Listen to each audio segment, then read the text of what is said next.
আসসালামু আলাইকুম ওরহমতুল্লাহ। মাত্র 4টি কাজের বিনিময়ে ক্ষমা ও জান্নাত দেওয়ার ওয়াদা করেছেন আল্লাহ তাআলা।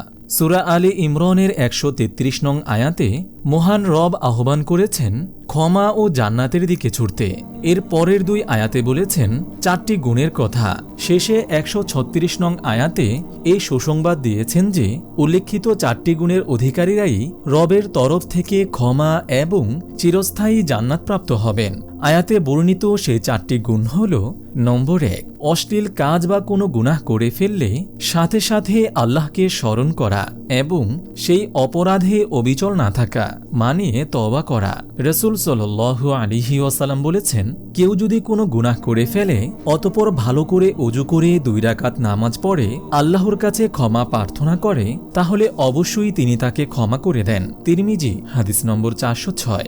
নম্বর 2, ক্ষমা করা এটা আল্লাহর গুণ, এজন্য তাকে গফুর নামে অবহিত করা হয়। প্রিয়নবী সাল্লাল্লাহু আলাইহি ওয়াসাল্লামেরও অনন্য একটি চরিত্র ছিল ক্ষমা করা। ঐতিহাসিক মক্কা বিজয়ের দিন সাধারণ ক্ষমা ঘোষণা করে নবীজি সাল্লাল্লাহু আলাইহি ওয়াসাল্লাম বলেছিলেন, আজ তোমাদের বিরুদ্ধে আমার কোনো প্রতিশোধ নেই, আল্লাহ তোমাদের ক্ষমা করুন। হযরত ওমর রাদিয়াল্লাহু তাআলা আনহু বলেন, মহানবী সাল্লাল্লাহু আলাইহি ওয়াসাল্লামের এমন উদার মন দেখে সেদিন তিনি লজ্জায় নুয়ে পড়েছিলেন। আমি প্রতিশোধ নেওয়ার প্রস্তুতি নিচ্ছি, আনন্দ করছি। এদিকে তিনি চিরশত্রুদের ক্ষমার সুসংবাদ শোনাচ্ছেন।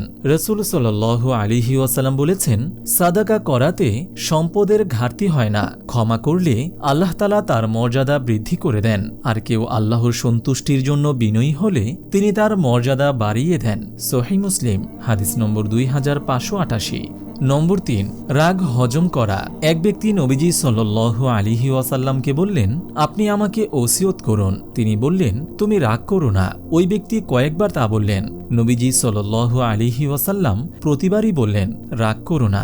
সহিহ বুখারী হাদিস নম্বর 6116। ইবনে আবি হাতিম বর্ণনা করেন, আল্লাহ তাআলা বলেন, হে আদম সন্তান, রাগান্বিত হলে আমাকে স্মরণ করবে, তাহলে আমি রাগান্বিত যখন হব তোমাকে স্মরণ করব, ফলে তোমাকে ধ্বংসপ্রাপ্তদের মধ্যে ধ্বংস করব না। রাগ প্রশমনের প্রক্রিয়া হিসেবে রাসূল সাল্লাল্লাহু আলাইহি ওয়াসাল্লাম বলেন, তোমাদের কেউ রাগান্বিত হয়ে পড়লে তখন দাঁড়ানো থাকলে বসে পড়বে, এতে রাগ কমে গেলে তো ভালো, নইলে সে শুয়ে পড়বে। আবু দাউদ হাদিস নম্বর 4782।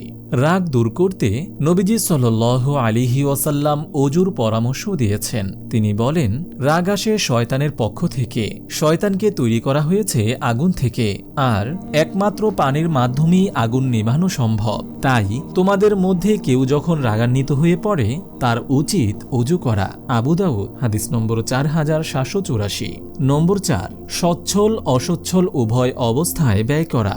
সচ্ছল অবস্থায় ব্যয় করা তো সহজসাধ্য, কিন্তু অসচ্ছল অবস্থায় আল্লাহর নির্দেশনা হচ্ছে অসচ্ছল অবস্থায়ও সম্পদ বৃদ্ধির জন্য দান করা। পবিত্র কোরআনে ইরশাদ হয়েছে, আর যার জীবিকা সংকীর্ণ করে দেওয়া হয়েছে সে যেন আল্লাহ তাআলা তাকে যা দিয়েছেন তা থেকে খরচ করে। কোনো সংকট দেখা দিলে আল্লাহ তাআলা তার উপর স্বাচ্ছন্দ্য সৃষ্টি করে দেবেন। সূরা তলাক আয়াত 7। টিউবওয়েলে অনেক সময় পানি নাগালের বাইরে চলে যায়, তখন সামান্য পানি দিয়ে হ্যান্ডেল চাপতে থাকলে পানির প্রবাহ ফিরে আসে, অর্থাৎ সামান্য পানি অধিক পানি নিয়ে আসে। অসচ্ছল অবস্থায় দানের বিষয়টি তেমন। অসচ্ছলতার দরুন হয়তো আমি বেশি কিছু ব্যয় করতে পারবো না, কিন্তু সে সময়ের কিঞ্চিত দান আমার সম্পদ বৃদ্ধির কারণ হবে। মহান আল্লাহ তাআলা আমাদের সবাইকে উল্লেখিত 4টি গুণ অবলম্বন করে ক্ষমা ও জান্নাতের মতো মহান নেয়ামত অর্জনের তৌফিক দান করুন, আমিন। আপনি যদি এরকম ভিডিও আরও পেতে চান তাহলে এই চ্যানেলটি সাবস্ক্রাইব করে পাশে রাখা বেল আইকনটি অন করে দিন।